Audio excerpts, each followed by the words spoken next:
పూర్ణ మనసుతో దేవుని ప్రేమించట అంటే అర్థం ఏంటంటే, దేవునికి అవిధేయమైన మార్గాలు ఏవి మన ఆలోచనలలో, మన ఊహలలో కూడా ఉంచుకోవడానికి వీలు లేదు. దట్ డజంట్ మీన్ దేవునికి ఇష్టమైన ఆలోచనలు రావా అంటే రావచ్చు, సడన్గా వస్తాయి, ర్యాండమ్గా వచ్చేస్తూ ఉంటాయి. కానీ వాటిలో వేటిని మనము రిసీవ్ చేసుకుంటున్నాము, వేటిని మనం రిజెక్ట్ చేస్తున్నాం అనేది మన చేతుల్లోనే ఉంటుందండి. ఇంటిలోకి వచ్చి దుమ్ము పడుతూ ఉంటుంది, కిటికీలు తీసినప్పుడు, తలుపులు తీసినప్పుడు ఇంటిలోకి వచ్చి దుమ్ము పడుతూ ఉంటుంది.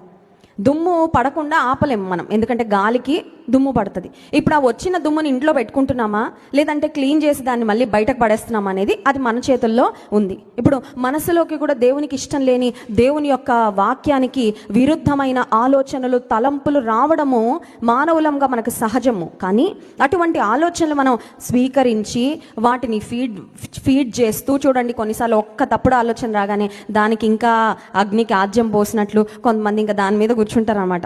ఇంకా వచ్చింది ఆలోచన, స్వాగతం అన్నట్లుగా వచ్చిన ఆలోచన తీసుకొని దాన్ని ప్రాసెస్ చేసి దాన్ని ఎలాగ నేను ఆచరణలో పెట్టాలి, ఈ ఆలోచనతో నేను ఏం చేయాలని, అసలు ఈ ఆలోచన దేవునికి ఇష్టమైనదా కాదా, ఈ ఆలోచన నాకు ఉపయోగకరమైనదా కాదా, ఈ ఆలోచన నన్ను దేవునికి దూరం చేస్తుందా, దేవునికి దగ్గర చేస్తుందా అనే జాగ్రత్త లేకుండా వచ్చిన ప్రతి ఆలోచన స్వీకరించి ఆ ఆలోచనలను మరి ధ్యానంగా మార్చేసుకుంటూ ఉంటాం చాలాసార్లు.